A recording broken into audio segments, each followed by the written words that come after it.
and welcome to Co-ople Mode, a couple's opinion on gaming. I'm Matt.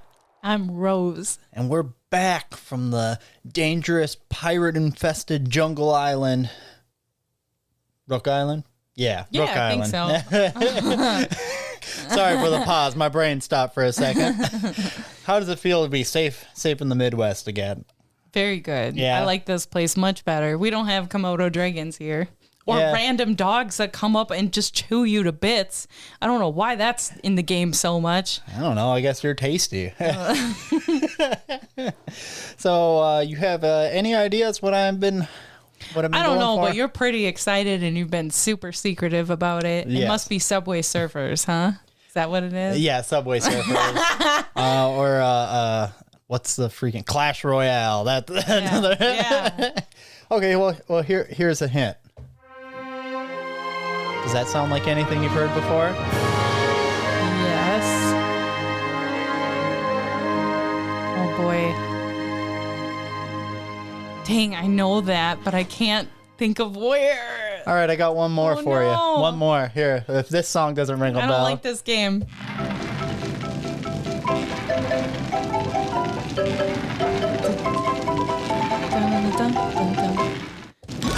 So tasty.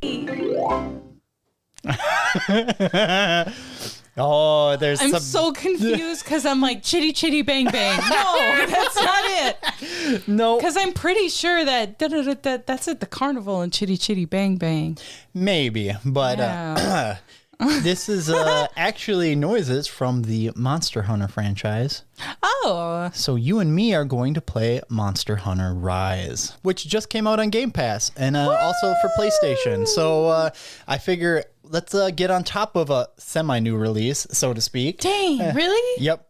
It's funny, we're talking about how much we just miss going back and playing Monster Hunter, and we actually just started playing some more World again finally. Yeah, I was like, hey, do you want to play Monster Hunter World with me? And he was so excited. He's like, yeah, I do. So we spent a night going through, but yeah, you tricked me. I did not see this one coming. See, there was a point where I was like, no, I shouldn't make her play any Monster Hunter World before we play Rise. Why? And then I kind of realized, I was like, you know what? This is just a warm-up. So Yeah, she I gets needed back it. into it. It's been a while since I had played Monster Hunter, and we started up, and I was like, I don't remember how to slash my sword.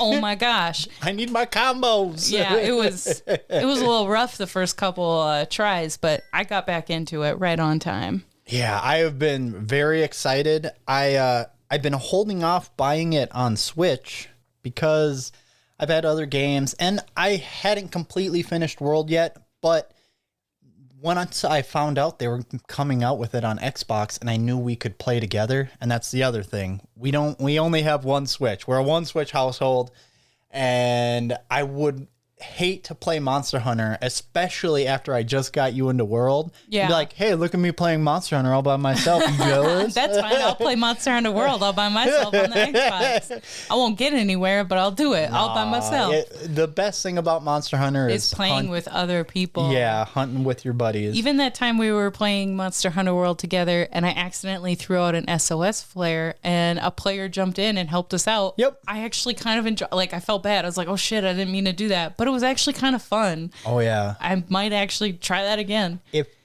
is the best when you're either with a group that knows what they're doing and you're watching them and you're like, holy crap, they're good.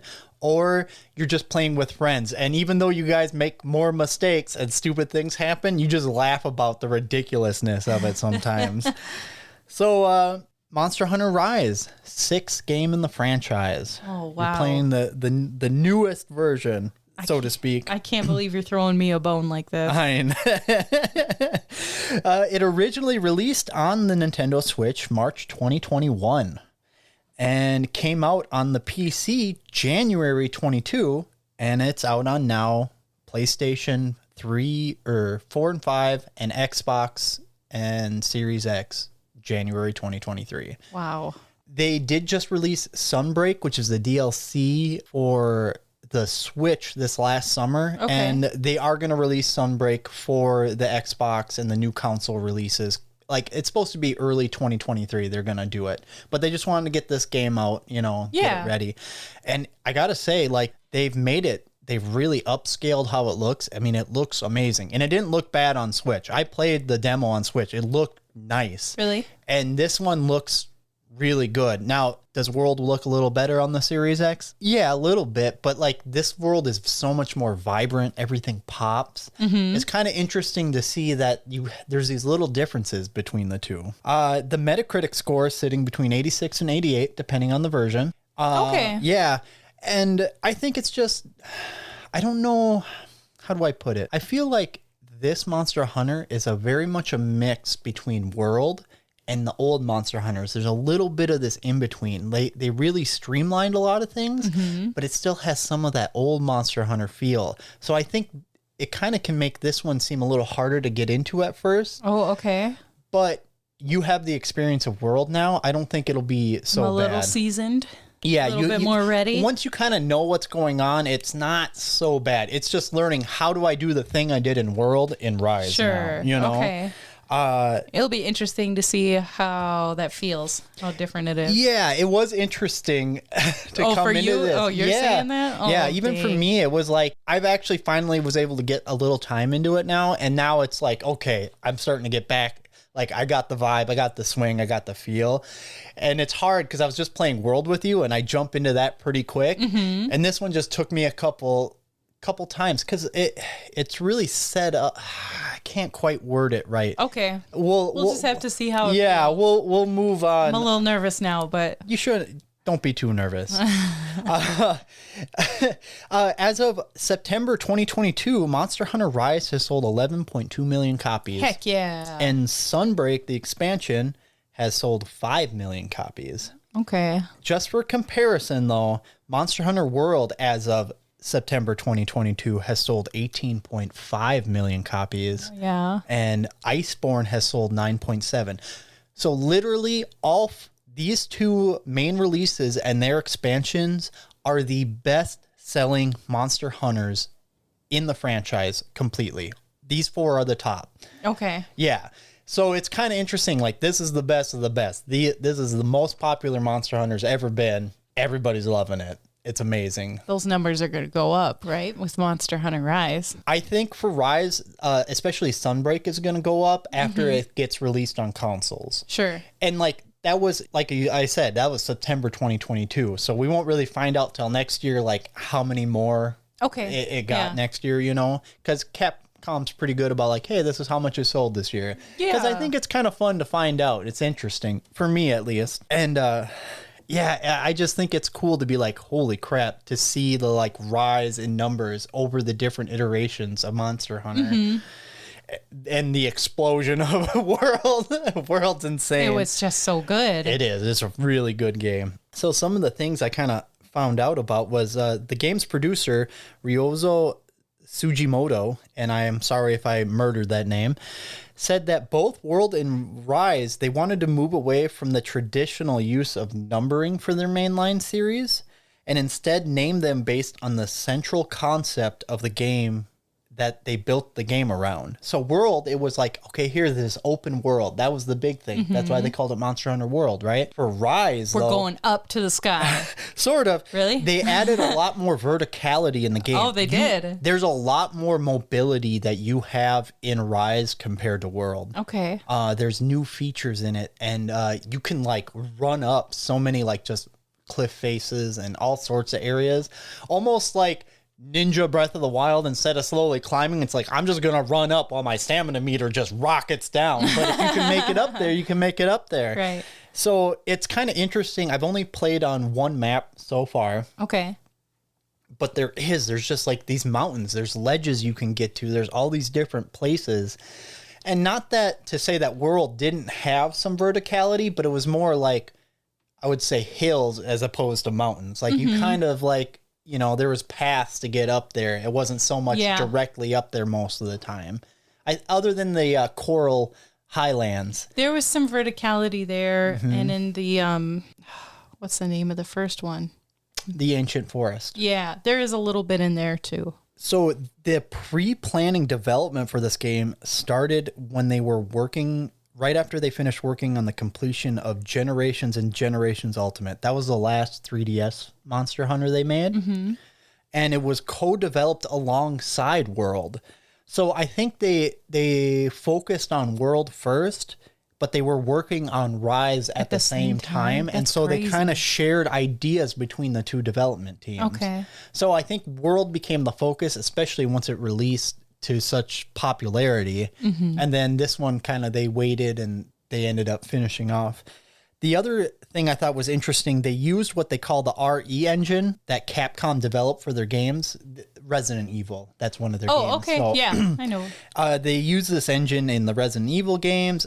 Their most recent Devil May Cry 5, which is a choice Devil May Cry game. Ooh, it's so good. And this was the first time this engine has been used for a game like this. So they part of the reason it took a little longer is they really wanted to make sure everything worked smoothly in the game. Okay. So like a lot of times when developers make engines to run these games, it's like tend to be like working towards certain types of games, right? So it's easier to make the game that the engine was originally made for, but there's always workarounds once you learn how the engine works. It's a lot of techno babble, but it's kind of an interesting thought that like, okay, I'm going to do this zombie game, this hack and slash game, and then I'm going to combine them together and make a monster fighting game. Like, it's kind of cool to see that how they use these things. Makes me wonder how different it's going to be overall than compared to Monster Hunter World with the mechanics of the monsters versus you versus the environment. Like, does it change how everything works together and ties in together when you use a different engine? No, how do I put it? It's more about how the game goes about running it. Because they've been using, like, I think they use something different for World, and like whatever they've used for the 3DS. Like, they thought about using all their 3DS assets at one point, but they didn't want to really do that. They wanted to like really improve on it, and they wanted to make it look as modern as possible, and that's why they kind of ended up using it so they can make it look better.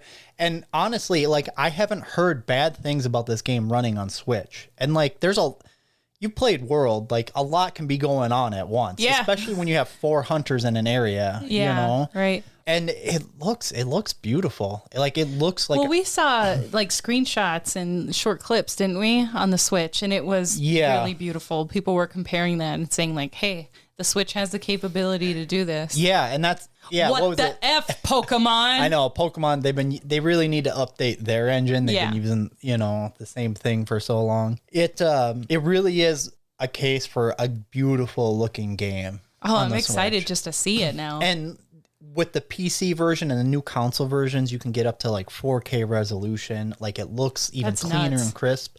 You'll notice though, like when you play World, the hair really has texture. Even the facial hair is like, it's actually like out there. Like, you notice it's not just laid on top. Yeah, it's not a texture painting on top of the face. That's what it is in this one, because it was for the Switch. Like, you got to cut corner. Like, I don't need to see a beard waving, Yeah, and that's fine. I don't have a problem with that. Like, you're asking for too much there. Yep. They also kept the zoneless approach that World had. Now, I love that. Yeah, and I think you noticed me playing old Monster Hunters where you would go between areas. There's a mini loading screen. You had me try one at one point. And I do remember that. The zones being so separated and having to load in between one. Yep. That's a little tedious, It was the way they got around making a game like this possible. I get that. And that's where World really broke free. So this one really does the same thing. But the areas, I would say, are a little smaller, but they did add more verticality again. So, like, it definitely, like, the map I played, it's not as big as Ancient Forest, for sure. That's huge. Ancient Forest is almost too big, though. Yeah, but it also doesn't feel too small. It does feel like there's things to explore and to find. And it's really... I'm so excited for you to be able to get in You're there. never gonna see me again. That's all I'm gonna quit my job. Yeah, I'm out. I'm gone. Gotta be a professional monster hunter. Also, there's a new type of companion other than the Palico, the Palamute, which is your dog companion. Oh yeah. Yep. So do you get to choose, or you just get the Palamute? You get to make a Palico and a Palamute to start with, one of each. I get to have both? Yes. Yes. So I believe when we are on 2-person hunts, we both can carry both. I'm not positive. Okay. But I know when it has up to 4 people, you have to pick one or the other. That seems fair, though. Yep. And they kind of went back to some of the old Monster Hunter, I don't want to say tropes, but ways they went about the Palico and the Palamute works like the old Palicos. You can hire new Palamutes, new Palicos. They'll have different skills they'll learn as they level up. So that's how they go about it. It's not about changing the tool that yours is using and they get better at it, which I personally prefer. I like having like, this is my man. This is my bad boy. He rides or dies with me. You know what I mean? I do too. But you also can hire them and send them out to go get you more resources. Or you eventually, I think there's like a mouse and everything. You can send them to get monster parts for you or something like that. So there's lots of cool things you can do aside from the regular. I think there was something similar to that in Monster Hunter World, like the field. You could send like yours and any person, other Palicos you met on like a little journey for monster parts. Yeah. Yeah. In this one, it's, I believe only the ones you have will work. My little buddy in Monster Hunter World always hits me with the Vigor Wasp at the right times. Man. Yeah, very useful. I did start with a healer Palico, and that's kind of nice. It's cool. It sets up a little potting plant, and then this little healing tree grows, and you grab it, and then it creates a little healing field. And so it's kind of interesting to see how they took some of the things and changed it up. Yeah, it's not exactly the same. You can do a lot of the same things you can do in World. It's just not done the same way. Well, that's really cool, though. I mean, it keeps it really fresh. Yeah, it does. That's a good it feels way to fresh. do it. It's this thing where it's like, okay, I got so good at World. I know what I need. I know what I want. And now I have to kind of relearn things. But you're still able to get some of those things that you want, that you really like. Once I understand what I'm going for. But it's still new and fresh. That's a great way to go about it. They had originally... Right from the get-go, people wanted a PC version. Sure. So they planned for that right off the bat, right? Mm-hmm.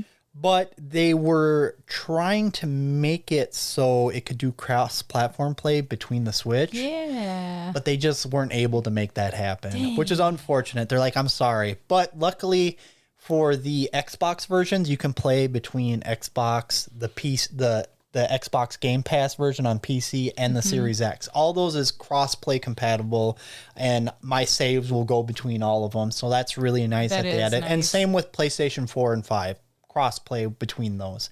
So at least you can play with the same people on the similar console. At least they tried. Yeah, it's a really difficult thing to make happen. Yeah. I think people think, oh, it's just, you just put them in the, it's not like that. Yeah. Especially when you're going from like a game that plays on PC or Xbox or PlayStation to something that plays on the Switch. It's got to be it's got to be minimized on the Switch so much more than what people think. Yeah. I mean, I hate to keep bringing up this example, but Northgard on PC is very different than Northgard on the Switch. It makes sense why there's no cross-platforming there, because it wouldn't even be fair to do it, actually. Yeah. There's, it's subtle differences, but they make a big change in how the game's going to go. It would suck to be on the Switch and try to play somebody on the PC. They would wreck you. Yeah, it really it depends on the console, their online capabilities, and how they go. There's a lot of different factors that play into it. Of course, Capcom also has a bunch of crossovers, like they did in World. Oh, yeah, okay. Now, you didn't run across that as much because you didn't play as much of the events, like the special events, because you were kind of focusing on the main quest and the optional quests. But a lot of times the events will get you special equipment. They had a costume based off of some Street Fighter, which is pretty common. They had an event featuring Amaterasu from the game Okami. Okay.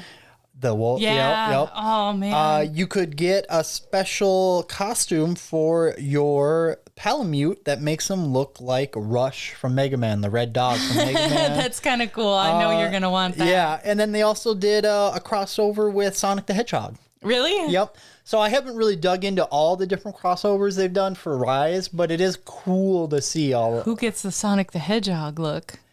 My guess would be the Palico.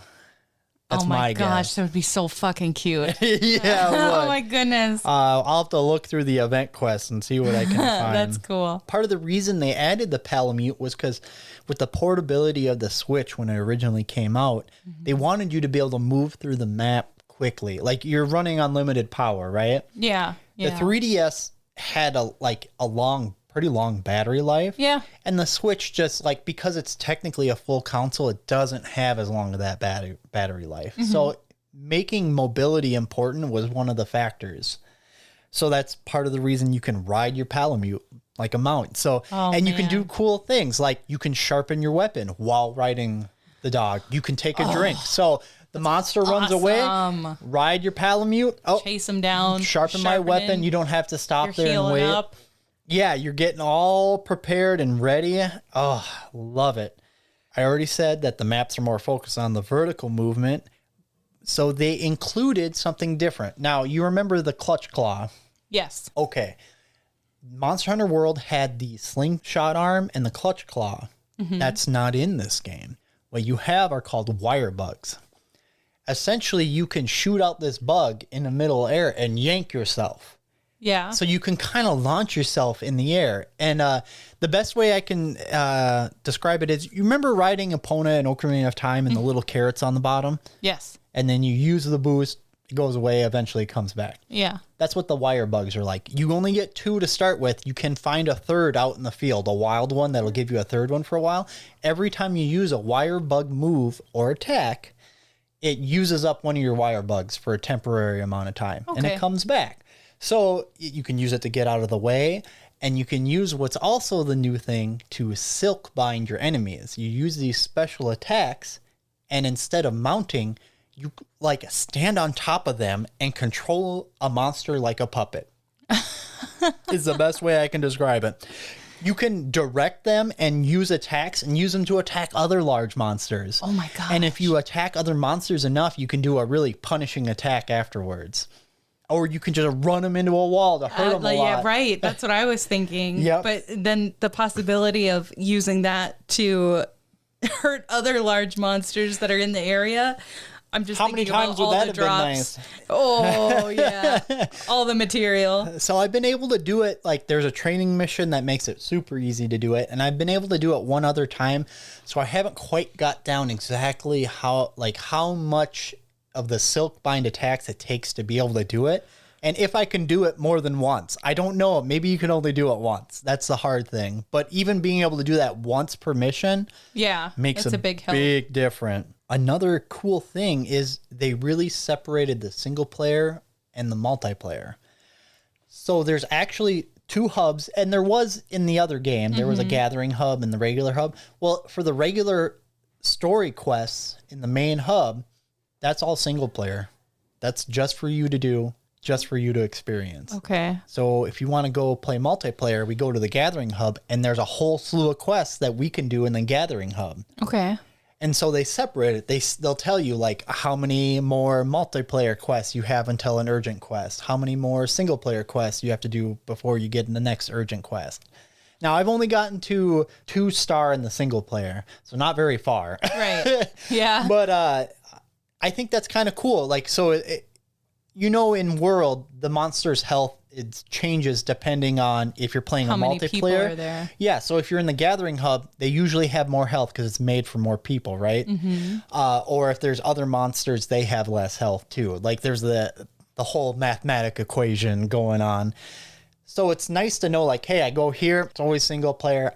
I know what to expect, right? If I go to the gathering hub, then I know what to expect. It's going to take a little more time if I try to tackle it on my own. So I think it's kind of cool that they made a clear separation there. So like you have all this single player offline stuff you can do, no problem. And then you have all the multiplayer online. Because the Switch is portable originally, right? Yeah. So you might be on the bus, on your freaking 30-minute bus ride, and you want to do a quick hunt. Well, single player's open to you. I can see the benefit in that. Right? Yeah. They also added what's called a rampage mode. Now, this one sounds interesting, and I haven't gotten to experience one yet, so I'm interested to see how they actually play out. They describe it as a tower defense mode where players must defend the base village from several attacking monsters, prior to and during the attack, the players can set up siege weapons and instruct non-player characters to attack the monsters while you attack them directly. So essentially, it's like, do you remember the first Elder Dragon you fought in World? What is it? Not Val Hazak. It is... What is that big rock creature that you have to stand on top of? But I don't remember. I can't believe I forgot his name. It's been a long time. Yeah, there. Even in Iceborne, there's a quest where you have a bunch of cannons and you have. Yeah, I remember that. Yeah, so you're setting up all this stuff to attack this monster. Right. But in this case, there is a ton of other monsters coming in. There's a lot of large monsters repeatedly coming in during these rampage events. And eventually it ends with one last tough monster you have to beat, and that's usually the materials you get. But I think that's kind of a cool idea. I don't know how well it ends up playing out, but I think they wanted to improve on what World did. They wanted to make it even more fun idea. Yeah, because that was something that I remember was kind of lame in World. Those big monster attacks, really kind of fell flat. It was a lot of dramatic scenes, but not a lot of doing. Yep. And then what you did do was lame in comparison to what the situation was. Yeah, I think the first time you do it, it feels pretty intense. But when you know the fight and you know how, okay, I just load up this cannon while they load up, and then you go to the next cannon. I could do those quests in high rank before Master Rank was released and solo that because I got so good at doing that. I got his armor, which was pretty good at the time. And it just was easy. It was really easy. So it's not that I need a ton of challenge, but it does kind of end up falling flat after the first time you do it. The last thing I know is the food, and the food is unfortunately a bit of a downgrade visually. You get the food in Monster Hunter World, and that looks so tasty. Yeah. We were talking about that. So tasty. Right. Yeah, like that. And in Rise, it's dango, because it's a very Japanese-inspired village you're in. Okay. So it's just like dango on a stick, which is like those... They're like a fried... I'm not good at explaining Japanese food. It looks like a dumpling on a stick, essentially. Okay. Yeah, but a bunch of different flavors. But I will say this, it's really easy to figure out what skills from the food you're going for. Because each one is like, this is a skill you can get. There's a 90% chance when you eat this food, you'll get it. There's a 75% chance you'll harvest more honey when you get honey. You'll get more money at the end of the quest. 75% chance. It's very clear about what skill you're going to get and what the chances you're going to get. World is a little more confusing unless you really dive into it and then you figure it out. I appreciate them making it simple and clear. So you don't have these big long cut scenes of the cooking and the... No, there's a whole song that the girl sings. I was like, I think I'm okay with missing out on that long ass cutscene over and over again, but then no, we still got that. You can skip the cutscene. Okay. But you kind of can't, because it is... I don't know. It is adorable. It is adorable. It's hard. I will say I very rarely skip that little grandma kitty making that pot roast for you. Yeah. I mean, come on. You just feel like an asshole if you skip it.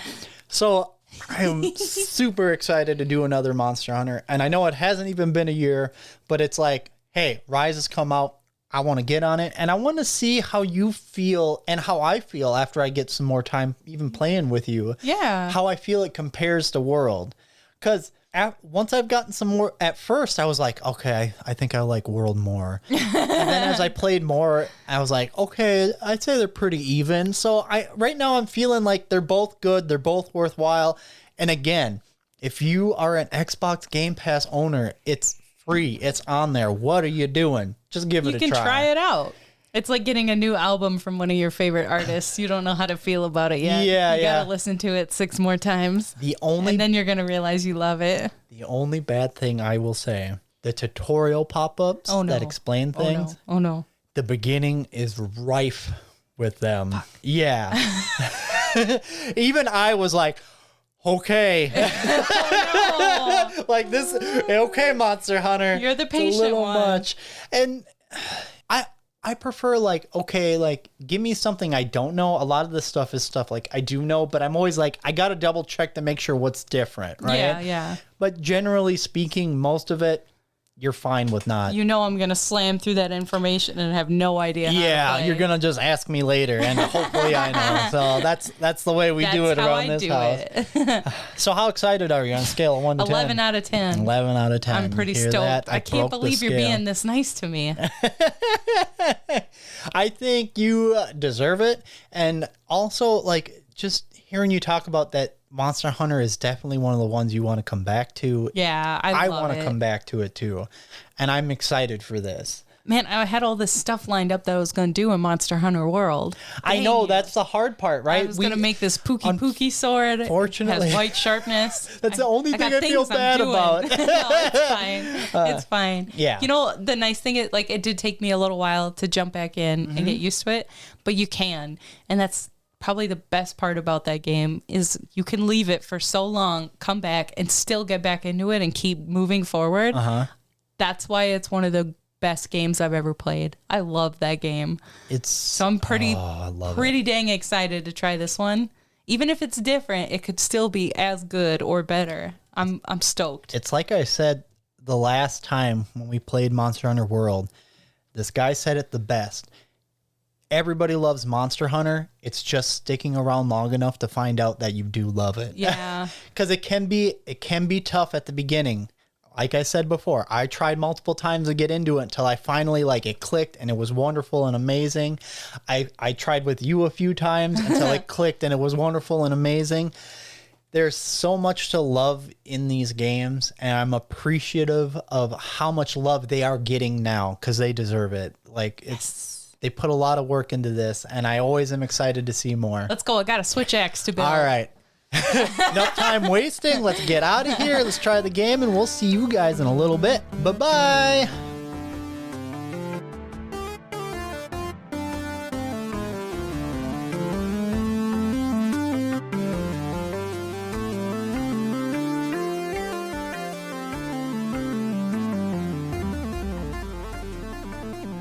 Hello and welcome back. We've had some time in the wonderful world of Monster Hunter Rise, killing monsters, getting killed, riding doggos. Riding our doggos, jumping off our doggos to stab the monsters. All sorts of fun things and new monsters to experience moves that I'm not familiar with, which is always a good experience. Always good. Yeah. Good to keep it fresh. Yeah. Keep me on my toes. So, let's hear some opinions. How do you feel? Let's start with, I think I brought up the beginning of the game. Why don't we start with the very beginning, which was a little rough start. Okay. Before that, I gotta say, I don't think I've gone this balls deep in a game in so long. I think there's been one night in the last 2 weeks where I didn't play it. I think just one day that I didn't play. Yeah, we played a lot of Monster Hunter. We've been playing a lot of Monster Hunter. And I'll never complain about that. So at this point, it's I had to read my notes, and luckily I took some in the beginning because after a while, I just I didn't have time to take notes. I was too busy just playing this game, too in it to stop and but I did in the beginning because the beginning is rough. I wasn't lying. I was surprised. I mean, you warned me and you told me, but I don't understand Capcom making these awesome games and the beginnings are absolutely horrendous. The beginning of this one reminded me why the first time you tried to get me to play Monster Hunter, I was like, I am not doing this. I can't play this game. There's too much. I don't know what's happening. I don't know what I'm supposed to do. This way that they throw tutorials at you in the beginning, just boom, boom, boom, one on top of the other, where you get a tutorial box, you close that, there's another one behind that, there's sometimes a third behind that. And the way that they describe what you need to do or what tools they're trying to tell you how to use, if you're beginning the game, you don't know the logo. Hey, guys at Capcom, I don't know what a wirebug is because I haven't played this fucking game before. So having a tutorial text box pop up and explain how it works does not help me when I've played this game for a total of 30 seconds. You know what I mean? Yeah. It's crazy. So I got really overwhelmed right away, and I was like, oh my gosh, but I've played Monster Hunter World. Hopefully I can get through this. Hopefully it's pretty similar. After the first, let's see, I played for maybe an hour and a half the first night. Yeah. Next day, there was still a little more of that to slog through. But once I got through that, then you get to go hunting. Then it felt comfortable again. Yes. It was what I remembered and loved from Monster Hunter World. For me, the turning point is they have you fight what's called a Great Izuchi. Basically kind of a big raptor with a claw in its tail. But when you fight the Azuros, our big friendly blue honey-loving bear, I feel like once you hit that point, then it's like, okay, they're not overloading you with stuff constantly, and you actually can get into that good Monster Hunter grind where like, okay, I'm getting parts, I'm getting better, I'm learning the moves. That's the point for me where I was like, okay, this is how I remember it. This is how it should feel. Even you had said that this was rough for you to start. Yeah, it was like you it's like, okay, if you want to change your items in your pouch and your equipment, go to your item box. Okay, I know this already, but like I expect them to say something for the newbies, right? Right. Go over to the item box. Oh, another freaking tutorial pops up. Hey, these are the different things. You click on one. Oh, another tutorial. Like you have to slog through tutorial after tutorial when you're just trying to explore your item box, and that's a little frustrating. It's kind of wild because they even repeat themselves a lot. Yeah, between things. There's a lot that repeats the same information. Yeah. In those first couple hours of play, there's a lot of repeated information on these tutorials. Yep. But then at the same time, there's a lot of information that isn't told to you as a new player, which is, I really think that when they make these games, they need to hire people that have never played Monster Hunter before to come in and test play this and get an opinion and get some feedback, because I don't think they realize how difficult they make it for new people to get into it.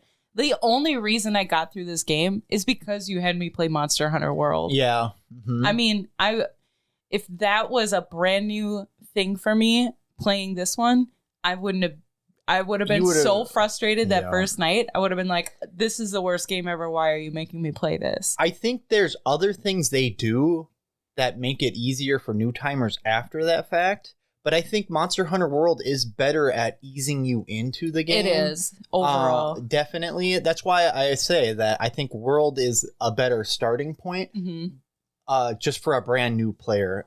They kind of layer on all the different elements a lot more slowly. They kind of take their time with it. I think that's a better way to do it. And it still can be hard if you have no one with you that has played it before. And knows, this is what they mean. Yeah, to ask questions. But anyway, so yeah, the beginning of this game, rough. But much better after that. Really, after lot you get better. Through that, then you're back into the world that you know and love. Yes. With some new monsters, with some old familiar faces, with all of your items that you can pick up and scavenge for around the worlds. Do you want to talk about the worlds next? Yeah, why don't we do that? Different areas? Why don't we use World as the most ready comparison, right? Yeah. Because that's been out for a while. World really gave you all these big open areas. Mm-hmm. And they really throw maps at you fairly quickly in Monster Hunter Rise. But there's so much, like I said, but in the first half, verticality. Like there's so much up and down in places, underneath mountains, on top of mountains, down hole. Like every time I go to these maps and I fight a new monster and they take me to a new area to fight, I feel like I discover a new little like hole with an item I might want, or a new little cave. Like there's always something I'm discovering, I feel like. Yeah, it's surprising because the first couple times I played, it's like, oh wow, these maps are kind of small though. Especially the first one. Yeah.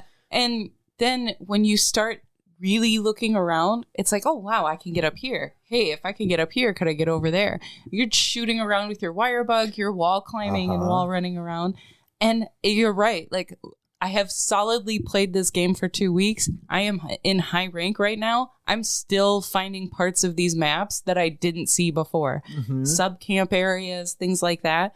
It's kind of impressive how much they put into these. And you had said that, but man, you think you see the end, and then there's still like you still get surprised with more.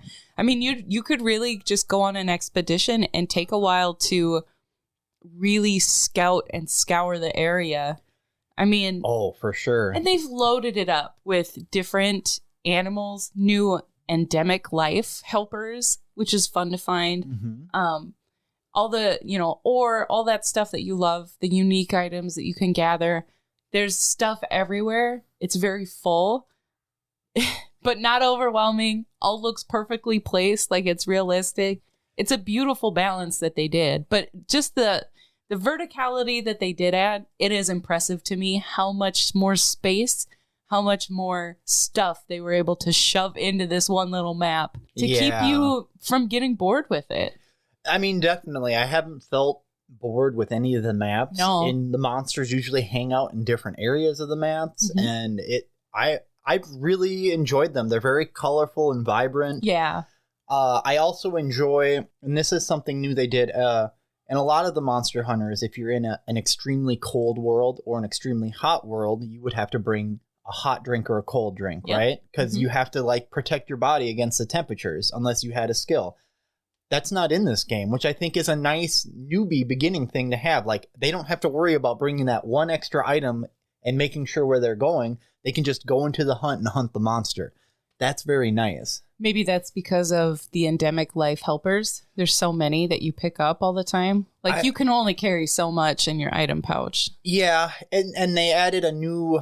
So, man, just the endemic life. Okay, let's talk about that just a second. I know that was a cool element. Yeah, at first it's like, okay, there's butterflies and squirrels and rabbits everywhere, and they all do things like, give you a little defense boost cloud, an attack boost cloud, or your stamina won't reduce as much. Like a bunch of little things. But then there's also like endemic helpers, and you can carry up to 5 of these. And there's ones that let you lure monsters to the other areas, ones that help you mount monsters, one called a Brule Hair, and it makes items in your pouch more effective when you use potions and such. And you can find these guys all over the map, like mud beetles, ice beetles, thunder beetles. Yeah, and you throw them and you cause the blight on the monster. So there is a sense that it's a little overwhelming at first, but once you kind of learn, like, okay, this is this kind of thing that just gives me a temporary boost, and this is a little guy I can carry and use to help me in my hunt. Want. Like a little snail that's called Escargot. Escargot. Yeah, you drop him and he heals the area just really a quick. little heal puff Just a cloud. little heal buff that you might need when, you're fighting. It takes the place of the mantles and the gear you could carry in World, because you could carry a little heal canister that would spray the area, or those cloaks, but these endemic helpers kind of take the place of that, but you have to find them on the map, but they're always in the same place. They are, and there's a lot of them all over. Everywhere, yeah. In all different kinds, and that also makes it fun because you're running around and maybe you don't know what's where, and you just run across something and it's like, ooh, a stink make? I'm going to scoop that up as I ride by on my Palamute. Right. We're going to take that with us because we might be able to use it. It's really fun. I love it. I love the life helpers. Yes, they really made everything feel full and alive. Like World was good at that. Yeah. Like making it feel like it was an actual ecosystem. Mm-hmm. And each map feels full. It feels full of life and items and the monsters themselves. Like there isn't a map where there is only one monster on the map at a time. There's always more than one big monster. But in this case, having them run into each other really helps you out. Yes. In Monster Hunter Rise, you want your monsters to run into each other. Yes. You want to lure them to each other. You want to tell them why? Wyvern riding. That is the move that takes place of mounting. I believe I mentioned that in the first half. And you essentially control the monster like a puppet. So when 2 monsters meet, they usually attack each other, have a turf war, and you can almost always mount one of the monsters and use it to get some free attacks, free hits, inflict status ailments. Like, whatever, depends on the monster. They all have a different moveset. Yep, you can puppet that monster and really wreck the other one. And the best thing about it is, You're helping doing damage to the monster that you want to kill. Mm-hmm. Also, you are dropping materials from both monsters like crazy. Shinies as far as the eye can see. It's amazing. You're just scooping all that up afterwards. Oh, that's such a good feeling. It's a nice break, too, if you're really getting your butt kicked by somebody and they get knocked over and you can wyvern ride them. It's like, haha, sucker. So that's a really fun addition to Monster Hunter Rise that I really, really enjoy. Also, we had an argument about whether it is technically mounting a monster or not, because to me, you are still mounting that monster and riding him. Yeah. You're like, oh, you can't mount the monsters in this one. Telling some friends about it, disappointing them for no reason. No. Yeah, okay, you just get to like control them and attack with. This is the main difference. Technicality. It is much rarer and harder to make a monster silk bound so you can mount it. You need another monster or an item, and it takes like 10 minutes before you can do it again. Mounting a monster, you can do multiple times per quest. I feel like the Insect Glaive got kind of a nerf because of it, because they were very good at getting aerial attacks to be able to mount the monster. And the other thing is, like, especially when I was maining the Great Sword, I could jump off ledges, get those mounts, and then I could get up and get the head or focus on the tail, knock the monster over, and then you got free hits. I don't feel like, unless you have a lot of people in a quest, knocking over the monster repeatedly isn't always super easy. No. And so having this kind of mounting, which lets you attack another monster and get a bunch of extra parts, is nice. You're losing the old school mounting that you can use to knock the monster over for free hits again and again and again. That's the only thing. It really is just a difference of opinion. It's a very cool thing, but I still kind of miss the old thing. And that might be just because I've been doing it so long. Yeah. So I have to change my play style up a little bit. You do. You have to be a lot more effective. You have to be really quick on your feet. And you have to be patient, which is kind of, it's funny because I'm not usually the player that likes being patient with my hits and taking my time. Yep. And I'm still not great at it by any means. I get excited and I just want to get in there. But believe me, I go through a lot of potions. But well, we all do at some point. But it is kind of fun. It makes it a little bit more challenging, but not in a impossible to play way, just in a different play style kind of way, like you said. Yeah. It's more strategic. Well, and I do always appreciate that about Monster Hunter. There's always, I don't want to say a new gimmick, but there is always something new in the mix to kind of make it feel fresh, make it feel a little different. It's not just the base Monster Hunter, because if it was the just original Monster Hunter, we'd be moving way slower. We wouldn't have the cool wirebugs that you can use to like fling yourself around like an armored Spider-Man.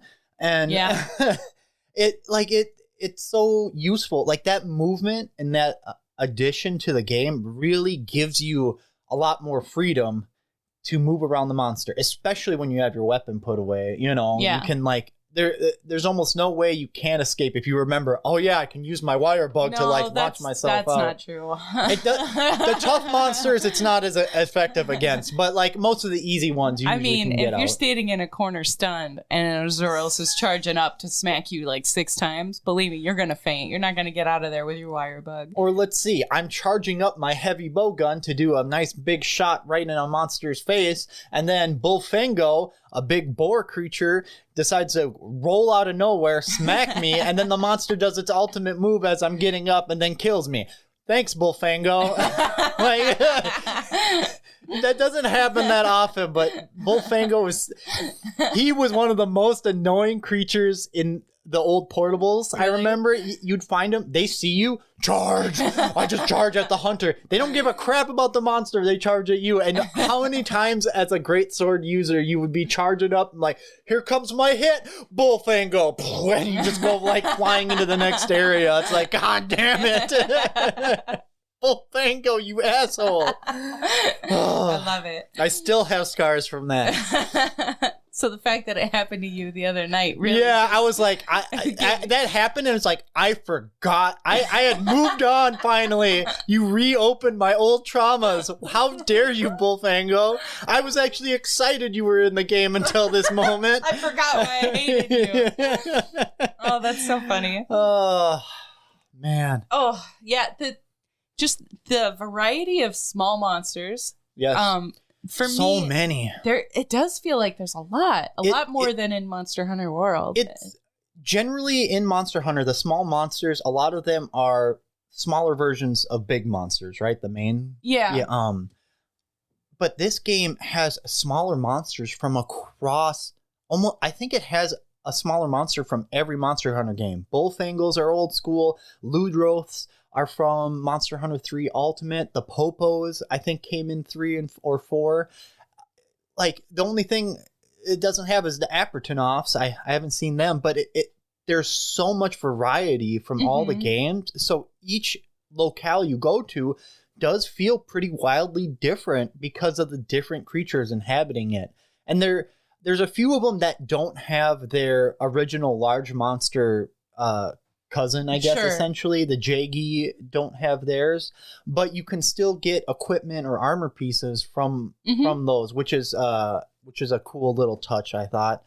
I really kind of enjoyed that. It kind of made it like more vibrant. I could see you getting pretty excited about that. And for me, only having really played one other Monster Hunter game, it was fun for me because a lot of it felt really new. And then it's always nice to see things that you recognize and know. Yeah. So it was a fun mix for me. And with the large monsters as well, there's a lot of older monsters that you know that I've never seen before. Yeah. And so that was fun to experience. There's some that I remember and have seen before in World. And then there's some new ones. And there's some pretty cool new ones. There's not a ton of new ones, I don't think, in this one, right?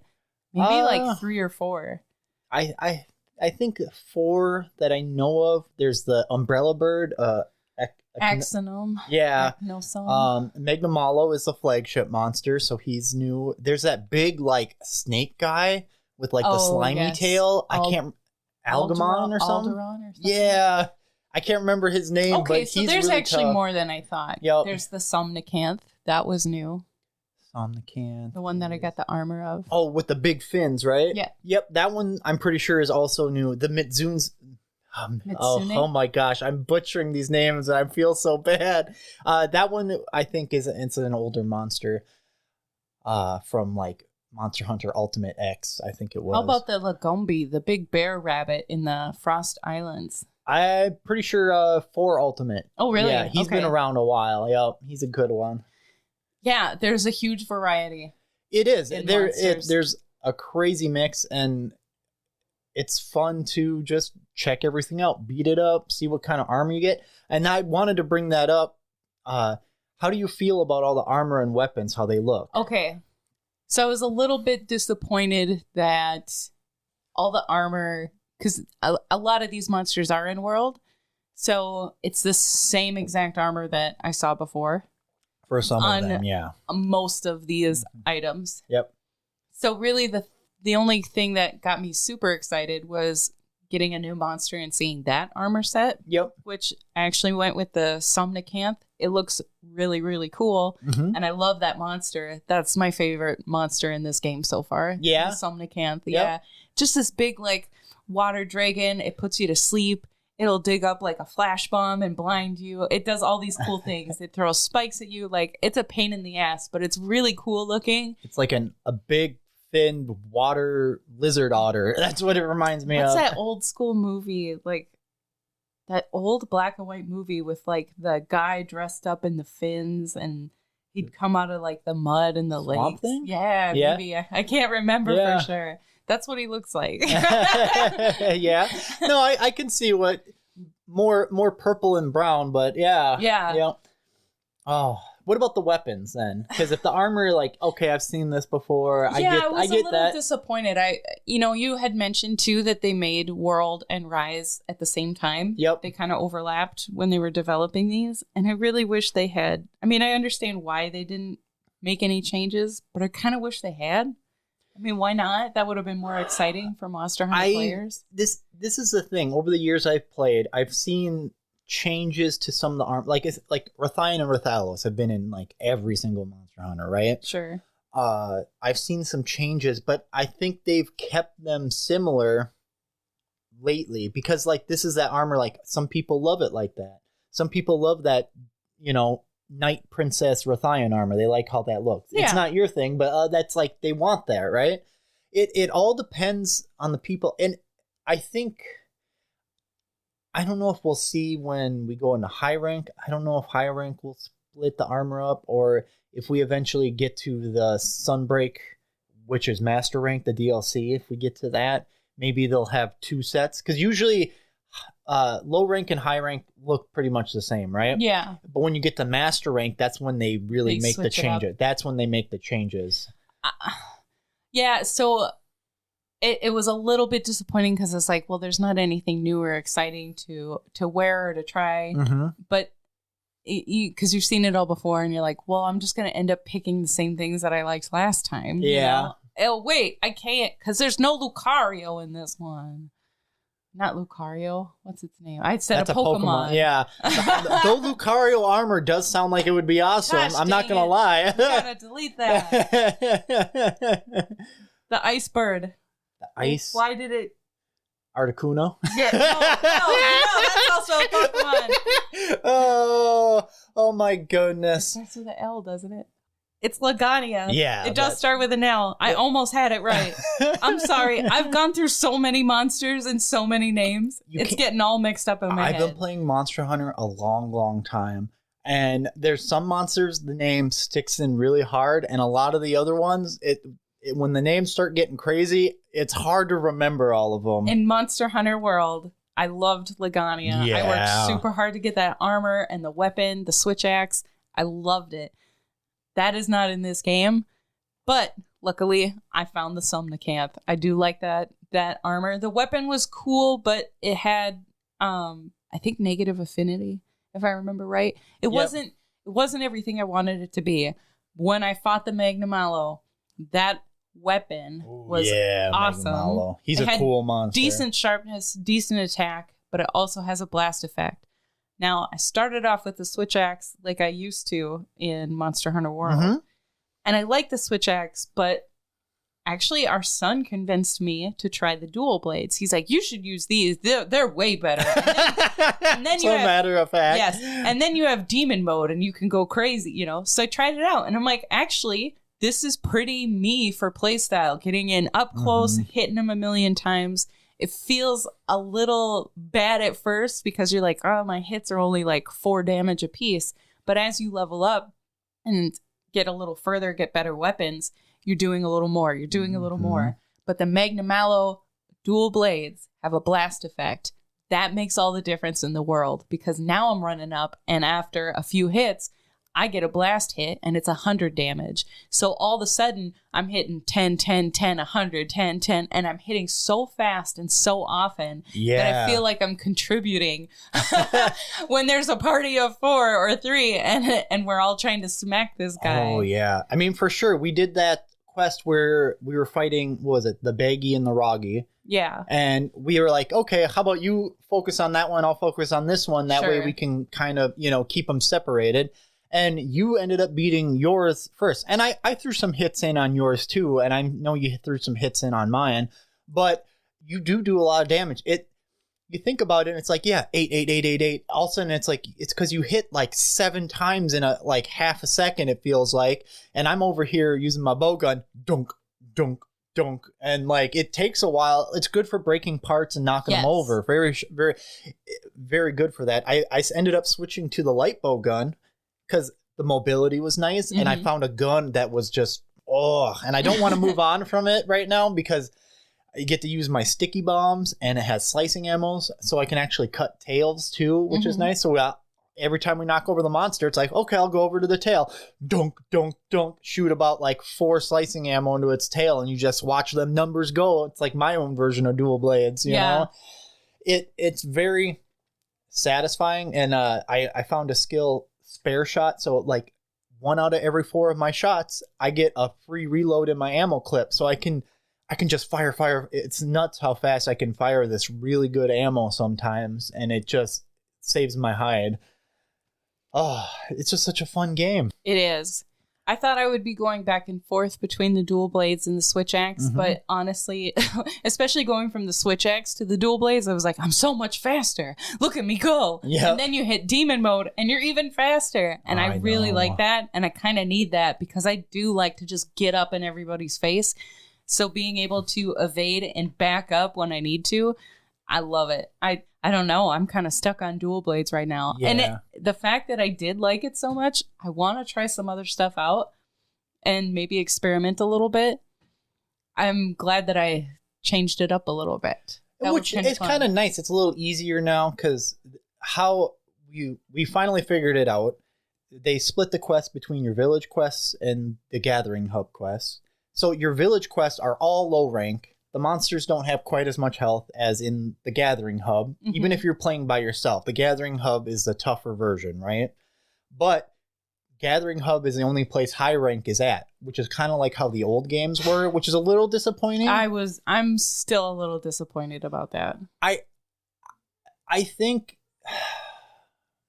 think it's just hard because in Monster Hunter World, everybody could do every quest, right? Yeah. We could always join together. You had one main storyline set of quests, right? So having it divided in some ways is nice in the beginning. So like it's easy to get that low rank stuff or start building a weapon tree by yourself. But, now when I feel like when you have to make the jump to high rank, I feel like that jump's going to feel a little more pronounced. It is, because we've literally just crossed this divide, this threshold, right? which took longer than I thought. I think I'm like high rank 4 or 5 right now or something. And now I have to... The thing that frustrates me is I have to go play in the hub where the monsters have a lot more health and they're tougher. I'm just starting out in high rank, so they're tougher because of that. I have to do that because I can't get the items I need to make better weapons and armor from this point. So right now it's a little hard and I'm struggling because I'm still using decent armor that I've upgraded all the way, but it's definitely not good enough. Stuff that's good for anything in low rank. And it's a little bit frustrating that I can't just go to the normal game and farm some high rank materials. Yeah. Because that's really what I would do right now. If at the point that I'm at, I need to just farm some basic high rank materials. And the only way to do it is to go and just get your ass kicked by 3 high rank monsters at one time. And that's kind of how this morning and last night was. Just kind of me getting my ass kicked a lot. I mean, I still completed the quest, but I'm not used to feigning like 2 times in a quest. And you feel like a loser when you do after I was really doing well, in this game. I do feel that so that any Monster Hunter, there's that hump when you switch. And I feel like the hump from low rank to high rank is going to feel a little more pronounced. But once we get past that and actually start getting that high rank equipment that we actually want to get to start ourselves off, I think it'll feel a lot better at that point. It will. You got to get through it, right? I suppose we should touch on Rampage quests, huh? Yes. Before because that's new. That's the new thing. It's essentially tower defense Monster Hunter. That's the best way I can put it. It kind of is. Though I will say we were playing online and we ended up getting like a few randoms in our lobby, and playing Rampage with more than just 2 of us was a lot better. It made a big difference. Yeah. I feel like even though the monsters will get more health the more people you have, when we were playing with 4 people on a quest, it was kind of nuts how effective we ended up being. Like we were doing really, really good. And I feel like they really made this Monster Hunter built like you want 4 people in just going nuts. Yep. It's the best thing. And it's true. Even when we had 3 people, like it did feel like we beat the monster a little faster than 2. It was funny because we both said it around the same time. And it was kind of nice to know you felt this way too. With just the 2 of us, it feels a lot harder than when there's 3 or 4 people. And I will say, playing by myself in the hub, it feels a lot harder. A lot harder. Having more people is beneficial, but especially in Rampage, that is where you have different fenced areas and you have different platforms where you can put ballistas, cannons, bombs, and you have a limited amount of these miniguns eventually. Yes. Yeah. You have limited amounts, so you can only set up so much at one time. And there's like 2 or 3 hordes that will come through. Yeah, it's like it's set in waves. So generally you'll get like waves of these weak monsters, and then at the end of the wave you got the big monster that's controlling them. And you have to kill that big monster, otherwise the other regular monsters will keep spawning trying to break through your defenses. And the one we played with multiple people, we were doing super good. That was 3 waves. It was 2 waves of one regular strong monster, and then it was Apex Azuros. And it was this black scarred up Azuros, and he comes in, destroys all the defenses in the first area, destroys the fence, and then we found out there's a whole nother like area after the fence we didn't even know about. When he broke the gate, I was like, didn't we just lose? And it's like, it said a gate was broken and he's running. So we follow him, and there's like a whole path and then another platform area with more fencing, and we're like, okay, we didn't lose yet. Oh, that one was tough. Oh, that man. Apex Azuros was insane. So much health. So, and that's kind of cool because I know there's other Apex monsters, and it's almost like a type of like super strong subspecies. Yeah. And I was like, oh, it's just going to be an Azuros, so it won't be that bad. Holy moly. He was Azuros? One angry Azuros. Azuros is hard. He's a pain in the ass in high rank. The way he moves is so frustrating because it's a big bear, and you're like, okay, he's not going to have that much range. But ironically, he kind of does. He does these big swipe attacks, and he'll do like 4 to 6 at a time where he really lunges forward. So, of course, you're going to be like, I'm going to get behind him. He'll sit on you, or he like backs his butt up and knocks you flying in the air. It's crazy how much reach this stupid bear has. Oh, I know. Oh. And he steals your honey. Yeah, if you have honey on you, he'll do a grab attack, and instead of throwing you, he's like, no, I'll take this honey and just mow down on it. Which is a fun little nod. It is. So the Rampage quests I think they're fun when you have a bunch of people. Doing them by myself isn't super fun. No, they're it's pretty a little hard. overwhelming when you're by yourself. But I like how you can have all the different items, different bombs. You can like call another character in the game to help you on the ground fighting the monsters. Yeah, the village leader and the quest maidens. It's kind of cool that you can jump down and fight the monsters with your weapons if you want, or you can jump on a ballista or a cannon and just shoot at them.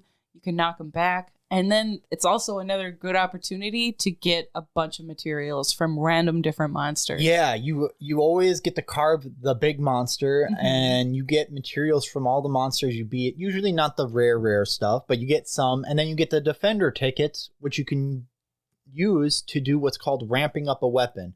And every weapon has like a ramp up ability where you can like either increase the attack, infinity, or give yourself extra defense. And it's just like a nice little touch to edit those weapons how you want your build to go. Yeah, a little bit more customization, which I will say in this one is, I feel like there's even more of that maybe than in World, but I'm not positive.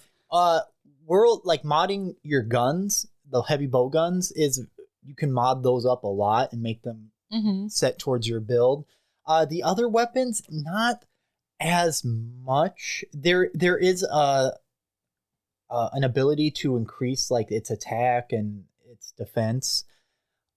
Later on, you have to find special stones. It's like the sword stream stone, the shield stream stone, and so you have to like mine high master rank areas, and then you can like just tweak your weapon a little bit at a time. You usually need monster parts, so it's like unless it's a weapon you're planning to use for the rest of time, you're probably not going to waste the time getting that 5 upgrade to attack or something. There's like a crazy amount of customization with your skills in this game.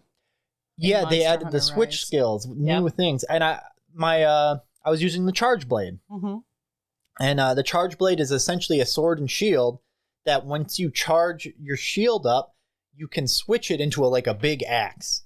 And one of the skills was, when I do one of my special moves, instead of just switching to my axe mode regularly, I switch to a spinning axe mode. So my axe head on the end is spinning like a chainsaw, buzzsaw, and I can just do. As long as I hold my attack button as I go through the monster, it just does multiple hits, which is really good for helping break monster parts because you're just getting hit after hit. Even if you're not doing the biggest hits, you're just hit. And it was I really enjoyed that quite a bit. That was a fun Yeah. move. And as you go on and do other quests, you unlock new abilities. I just got one for the light bowgun, which it slows down my reloads. But when I reload now, any of my elemental ammo, like my fire ammo, my ice ammo, or even my status effect ammo, does more damage and is more effective. So it inflicts the status ailment more quickly, or inflicts the elemental damage harder, which is kind of useful because certain monsters that's very effective against, you know. My particular weapon didn't have very much of that, so it wasn't really worth it, but I could see how a certain weapon it would be very nice to have. Mm-hmm.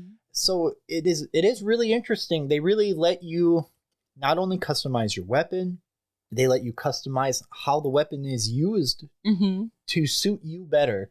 Right. And I think that's really nice because you get comfortable with something and you're like, okay, this is what you could do different. You try it out and it's like, maybe you don't like it. You don't have to switch, but maybe it really fits into your play style. Right. I really like a lot of the things they did with this game, honestly. I think we got to talk about the dango. I was just thinking that. We almost skipped over it. We can't skip that. I should have put the dango song on my soundboard and I forgot. I love it. What do you think about it? I think it's cute. I like how simple and straightforward they made it. Now, I figured out World's food system, right? Because old Monster Hunter games, some of their food systems was not good. I'm gonna just put that out there. But this one is very simple. Is you pick 3 dangos to put on your stick, and each one gives you a % chance to activate a certain skill. And you're always gonna have, like, it's always gonna give you the maximum amount available to you of an increase in health and stamina. So as you get further in the game, that gets bigger.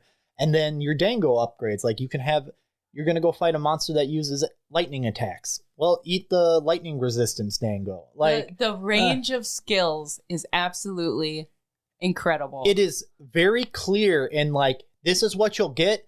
50% chance you're going to activate this skill. I just love 90% that you mix chance. and match what you want for a particular quest that you're going to go do. If you want the dango wall runner, where you don't lose stamina as quickly when you're running on walls. Yep. If you want the dango calculator, where you make double the money or double your quest points at the end. Yeah. They have the dog trainer or the buddy trainer. Your buddies, your Palico and your Palamute, train a little bit faster on your quests. Dango bird collar, because there's little birds all around that you run by and they'll give you extra attack, extra health. It's like a +3 or +10 boost. Yes. It's not a lot, That will but be it's permanent for bit. the rest of that quest. And you can really actually get if you run around and collect a bunch of them, it actually makes a difference on your stamina and your attack and your health. Nope. There's so many different kinds of dango. There's a dango where if instead of feigning the first time, you don't feign. You get a freebie. Yeah, Moxie. Yeah. Yep. There's so many. My go-to as of right now, because of my light bowgun use, I like to use sticky ammo, which is explosion damage. I get Bombardier. The Bombardier increases the damage of my stickies, and then I get Dango Slugger, which makes me stun monsters more often. Sure. So usually, if I get both of those, about 2 to 3 of my sticky shots, monsters on the ground at the beginning of the quest, free hits for everybody. You know, free hits for everybody. And that is a mean combo to have, for sure. And it's just satisfying.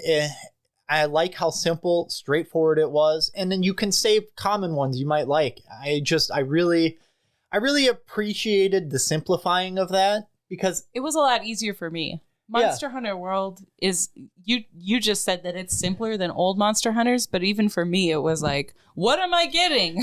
Yeah, so here's the thing. Mostly I'm just like, what gives me defense and attack? That's all I care about. Yeah, and that's a basic way to go about it. The hard part is, in World, it's like the freshness of ingredients determines how big of a health and stamina boost you got, and also determines how likely the skill that the food you eat will give you. So I made trees to get specific skills I want, but I wouldn't always get the maximum boost to my health that I needed. If your ingredients weren't fresh enough. Yeah, so I appreciate that it goes this route, because like if you like are about to hit like a tough quest, you want to really make sure you get all 3 of your skills or more, depending on which dango you eat. You can use a dango ticket, and she like it increases the likelihood of it happening by like 40% for That's all the things. Yeah, and you get them by just like ordering like takeout essentially from her. You give her an item and she'll cook you some rations and cook you some cooked meat, and you do that enough times, she'll give you more dango tickets. It's not hard to do, I guess, is the way I want to put it. I love it. It's cute, it's fun. I think my only thing is I wish as you upgraded the dango counter that get a new animation to look at. Like, I don't mind the same song. That's fine with me. That song is catchy as hell. I know. And I don't get tired of it. And I gotta say, like, I'm impressed by how Capcom can make these little cutscenes so enjoyable, even though you have to listen to them like a million times. You can skip it, but I mean... I still have the barbecue song stuck in my head for eternity. Like, it is impressive that they make something that doesn't make you insane hearing it 600 times. Right. You know what I mean? But yeah, a new animation would be cute, but you know, you get a different animation between the hub and then the regular outside dango counter. Yeah, it's such a minor thing, really. Like, it's just like me, like, as me how I am, I wish that they had just, something different. Like, I feel like instead of just unlocking the abilities, I unlocked like, oh, cool new cutscene. And it wrecked the game? Hell no. Is the song still catchy? Yeah. Am I still gonna eat dango every time before the quest? Hell yeah. Hell yeah. So it's a minor thing in the scope of this game. So this is Monster Hunter. There's so much to talk about. Yeah, it's going to be a long episode. You can't get around it. So I want to double check if there's anything else that you thought was really important that you wanted to talk about. Because we just broke into high rank as of the recording of this. We haven't talked about the Buddy Plaza. Oh, yeah. So you, of course, have your Palico, but in Monster Hunter Rise, you get a Palamute. You get a dog friend, too. And when you do your own quests, you get both of them going with you. When you do hub quests, you can pick one or the other. Yep. I like to have my Palamute with me because you can ride him. Mobility is amazing. Yeah. When you are chasing down a monster when they run away, it is wonderful to just hold B. You're on that dog. You're sharpening your weapon as you're running. You're healing up. You're eating your rations to get your stamina back up. You're on your way to that monster. You roll in, leap off. It's great. Love it. And they have a lot of different skills and abilities that you can pick from, too. So I like mine to heal me. Palamute and Palico, Fair. Please heal me. But they help attack the monsters, of course. They do. Yeah. They definitely help. I've had them knock monsters over for me. If you get stunned, they'll come up and bump you so that you can move and get out of the way. I love it. But so the Buddy Plaza, you can hire. This is something that I think is a little bit silly. Because when you start this game and you do the character creation, you spend all this time on yourself. You spend a ton of time on your Palico. You spend a ton of time on your Palamute, getting it just right. It looks the way I want it. It's got the skills that I want it to have. You're so excited. Look at your new best friends, your cute little buddies that you just made and named and love. Then you go to the Buddy Plaza and they're like, hire 15 other buddies to help you do things. I'm like, no. Make sure you switch out your buddies and try different skills. Why would I do that? I picked the ones that I wanted. I mean, I get that some people would like to do that, but I made these and I love them now. I'm emotionally attached, game. Yes. And this... Don't they know about the love cube in Portal? Yeah, the companion cube. Yeah, thank you. We're attached. We don't want to burn these up. And I think that is also the thing I liked about World more. Like, I have a specific buddy. I can edit him how I need for whatever quest I'm going. Depending on the Monster Hunter you do, you get... Basically, it feels like you get two different kinds of buddies. You get the old school, like, you can hire any Palico. Each Palico's got its own skills. Good luck, son. Hire what you think is going to help you out, right? And that's what Monster Hunter Rise is. But then you get, like, Monster Hunter 3 Ultimate. You got little shakalakas, and depending what mask you put on them determines their abilities. Or Monster Hunter World, you determine what item they're carrying, and that determines what abilities they have out on the quest. I like that better myself, because then I feel like I have a buddy that's just leveling up with me, getting stronger with me, and I can use the skills that I want the most. In this one, if you don't want a healer Palico, you want one that bombs or traps or just fights better, you have to get a fighter Palico or a bomber Palico or a gatherer Palico. And they'll have skills to help you in combat, but it's all geared towards what their skill set is. I think I get a little frustrated with that as it relates to questing for monsters, but hiring all these other Palicos, you can also use them. It's essentially your farm where you get more items that you can have them gather herbs and ammo for your guns and whatever else you might want. They'll get that as you level them up. And then the Meowcenaries, you send them out on quests and in groups of 4 to scout out an area, and they get scraps and whatever not to help level up their stuff. I think there's a lot more to do with having a bunch of them, but it does make it feel like, okay, I got to keep track of 15 Palicos and I got to level them up so I can have the maximum effective use of them. I don't like that as much. That's just me personally. It's nice to hire buddies to have them for the Meowcenaries. Yes.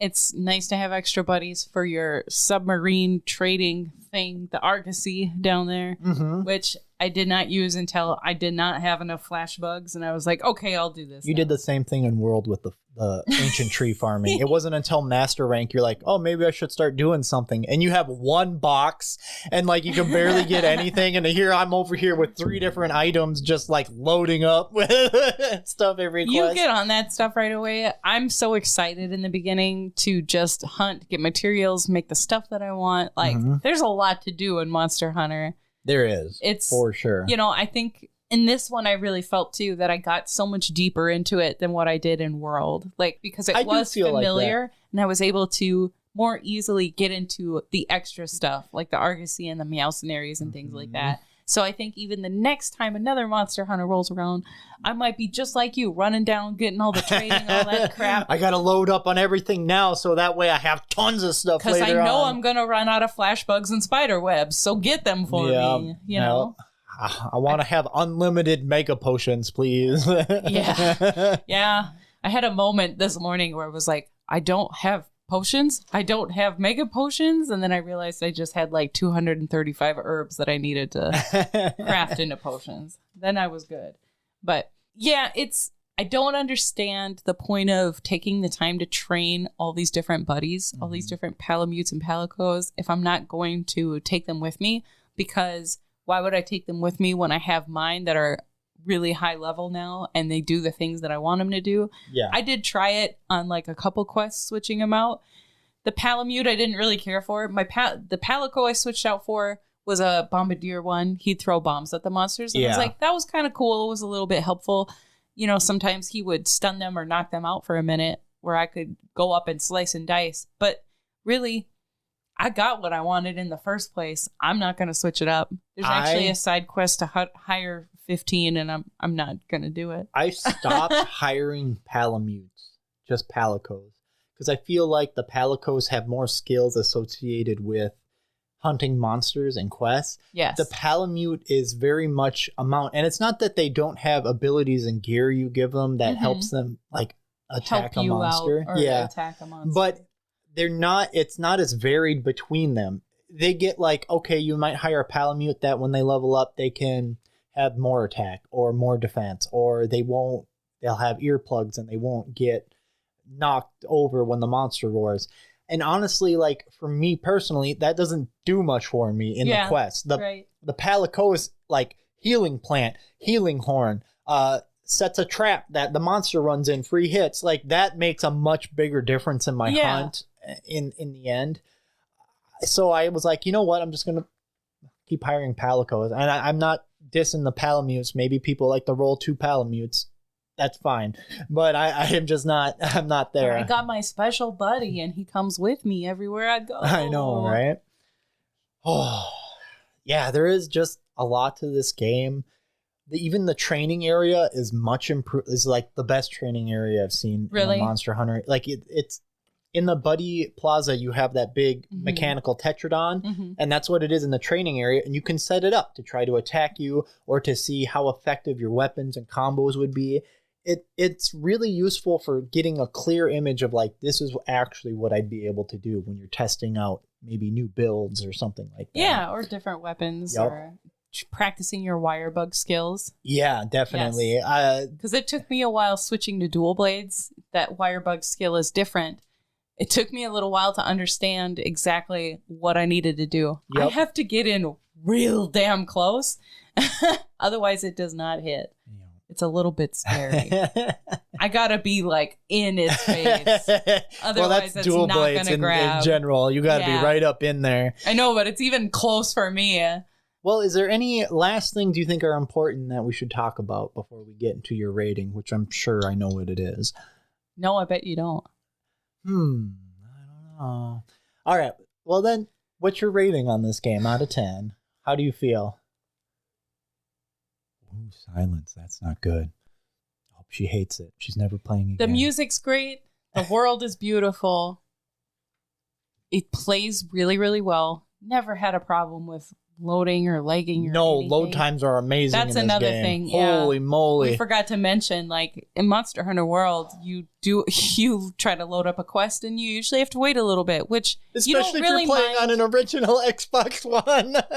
Most of the time you don't mind because you're like, okay, I'll eat, I'll check my item box, I'll do all of that stuff, and then usually you can go. This one, like you accept that quest, boom, ready to depart immediately. Yep. It's like a 5-second load at tops after you depart, and then you're in it. Like, it's so fast. It is. It's very fast.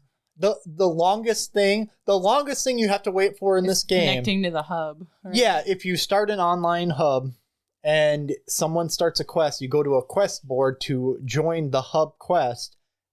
Doing that takes longer than loading into the actual quest. Yep. It's ridiculous. It's amazing.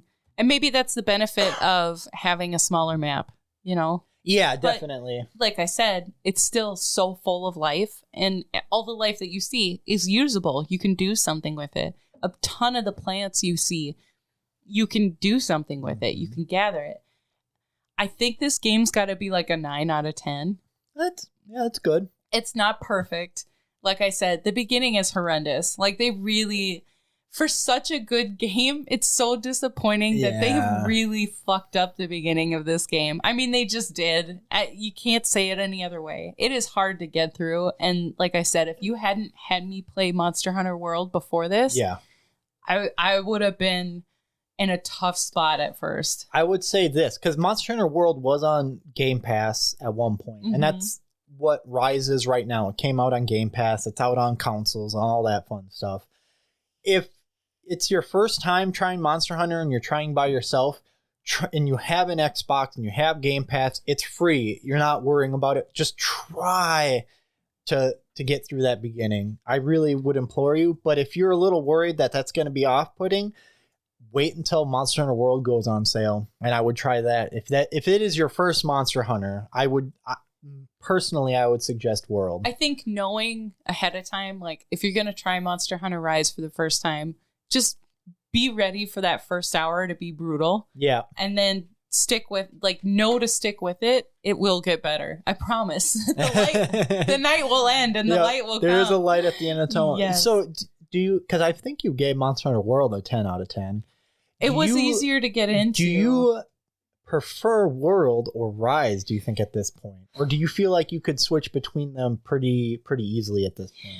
The biggest, I think it's kind of hard to compare these two, because I do want to say as well, Monster Hunter World, I love the game storyline and how it progresses, and it feels like there's more. And then by the time I was playing it, Iceborne content was out. Yeah. So there was still even more. The Monster Hunter Rise, I got a little worried because I finished 3-star quests and they're like, oh, you got to fight the Magnamalo now. And I'm like, why am I fighting the big bad right now? Like, this game just got going. Yep. What are we doing here? And I get ending credits and I'm like, but there's got to be more, right? Like, I'm just getting going. And after that, there's more quests. They get harder. but there's not a lot of new stuff after that. I don't feel like this has the momentum that Monster Hunter World does, where there's more to There's discover. always like a new goal. I really like Monster Hunter Rise, and I think what you were saying in the first half about the accessibility of, hey, get in a hunt quick.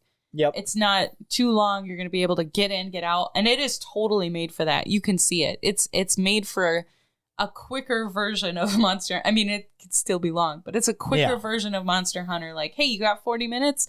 Go on a hunt. Enjoy yourself. It's relaxing. It's fun.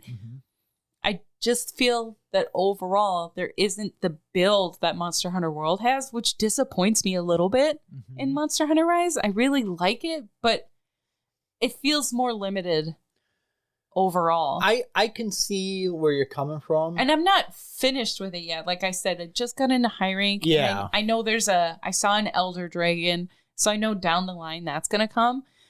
And I'm not sure if it's because I have been playing it so much, so hard, if I'm blowing through it super fast compared to Monster Hunter World. It just seems like there's not as much to get through, and I'm going really quickly, and that kind of disappoints me a little bit. Well, I mean, to me, Monster Hunter is all about working at it. Yeah, definitely. You know, I like the slow build. It'll be interesting to see. I think at this point, I think it's almost going to be more interesting to see what's coming next. Yeah. I really hope they do make a World 2, essentially. I don't know if it'll be called that, but something of that level where it looks as beautiful, and they just... I love that Rise took the ideas from World and the ideas from the old stuff, mixed it together to make something very fun, very enjoyable. Very fun, very good. And I do feel like they keep learning from every game they make. This is what people like more. Yeah. This is what people want more. And I want to see... I always hate sounding so greedy, and I don't know if it's just because I love the Monster Hunter franchise so much. It always makes me excited to see what's next. But it's like, I still want to finish the Iceborne content in World. I do want to go back. And then there's going to be the Sunbreak in Rise. And it's like, you know what? I want to do that too. Like Is that going to be additional content? Yep, that is the DLC that came out. It should be released for the new consoles that it's released on pretty soon. Okay. Because it just came out on consoles, in January, I believe. Okay. The 19th. So I think the first quarter Sunbreak is coming, so we could get to that. I wasn't too worried about it. That might help how this game feels overall. Yep. And that's kind of the hard part. To judge between the two at this point, I don't feel like I'm far enough in Rise. Yeah, because we're at Master Rank in World. To give a fair comparison of fair. Like overall how it feels. Mm-hmm. I'm going to take a guess and say, since it is built for like a quicker gameplay, it's probably not as long and in depth as World, which makes me a little bit sad. Mm-hmm. I'm all about those long-term goals and that slow build and that grinding hard to get what you want. We are still at the beginning of high rank, so we don't know how far high rank goes. Yeah. So I think that's the thing. We just finished low rank, and that's kind of how we feel right now. So it'll be interesting to see. I know we're going to keep playing it. Not as hardcore, unfortunately, but we'll keep playing it. And I mean, if we feel like we got something new, we'll say it. Yeah, we'll have to do an update if we run into some cool new information. But I really like Rise. I love the great wirebugs. Wirebug. Once I got used to that, I love it. Yeah, wirebugs are it's amazing. It's going to actually be a little hard to go back to World because I'm going to think I can leap across the monster. Where's my doggo? Where's my wirebug? Yeah, I can't run. Luckily, there's lots of other things in the environment you can use to usually move around the beetles. You have a lot more camps. And I do miss the slingshot to use certain items. Sure. That's something I kind of missed. But I mean, like I said, it's just slight differences. It's just a different vibe, you know? A little bit. But they're both really good. They're both amazing. I don't know how you make one better than the other. There's a reason that Monster Hunter World and Monster Hunter Rise are the best-selling Monster Hunters in the series, and one of the best-selling franchises of all time. These are the two best. Definitely. Worth it. 100% worth it. And I believe I said it in the Monster Hunter World episode. I said it probably in the first half. Monster Hunter, everybody loves it. It's just sticking around long enough to realize you love it. And I I stand by that statement. There is something for everybody to love in this game if you can stick it out and figure it out. You sound like a dad trying to convince your kid to eat his vegetables. You're gonna love it. You're gonna love Monster Hunter. It builds character. All right, we're running way too long now. We better move on. We got a 9 out of 10. You're definitely going to play it again. I'm not even going to bother asking that. I don't want to play anything else, and I told you, your podcast is over. I'm stuck now. Yep. Guess what? Next week, Monster Hunter Rise again. What is a Nintendo... Or wait, oh no, never mind. I fucked it up. She was setting up a joke, and I think she burned the joke. I messed it up. You want to give it another run? No, I messed it up. All right. What does a gamer use to make bread? A gamer used to make bread? Yeah. How does a gamer make bread? What does he use? He or she? I don't know what. Come on. You don't have a guess? A toaster. A toaster oven. All gamers have a toaster oven. Yeah, we all have a toaster oven for mini pizzas. Nintendo. Oh, the confused thinking face. To toast my bread, what do you use to make bread? A Nintendo. Oh, to make bread? Yeah, maybe I said it wrong. I messed it up and got real nervous. Oh. These jokes make me nervous anyway. I start sweating as soon as I'm going to say one. A Nintendo. Oh, boy. Yeah. Yeah. Do you feel like you got to go to the doctor and get a checkup now? You look pained. I'm a dad and that one hurt. Yeah. I need some new jokes. They're supposed to be bad. No, that's okay that they're bad. We'll get it right next time, I promise. I want to say thank you to Brother Ray for our caricatures, and this episode we're gonna have some new ones. Ooh. So some fresh new same faces. Thank you for the music. Thank you. Thank you for the game choice. It has been a lot of fun. Yeah. I'm kind of exhausted because it's hard to sleep because all I want to do is play Monster Hunter. Yeah, we got to practice our sleep. Hopefully the next game is a real turd and then I can sleep at night. I can play 2 times and be like, F this game. No, I got to do it more than that. And we want to thank you for listening. We appreciate you so much. And anytime you want to leave a comment or a suggestion, if you're listening on Spotify, there's a questionnaire on the page. If you're listening on YouTube, leave a comment. And if you're listening on Apple Podcast, rate and review, please. We would adore that. And we're excited to keep bringing you new episodes. Yeah, I appreciate everybody that listens. And I hope that we convince you to try some new things. I hope that you enjoy some of the games that we suggest and talk about. Yeah, absolutely. That's what this is all about. Just sharing my hobby with my wife. The love of the games. And we share this with you guys. All right. Well, this has been Co-ople mode. You forgot the name. You stood there. You're like, I was Now you got to say your name. Did you do that? I'm Matt and I'm Rose. Yeah. She said it. I'm Matt. You got it. She's Rose. This has been Co-ople mode. I was supposed to say that after our names, and you keep gaming with your bestie. Ta-ta!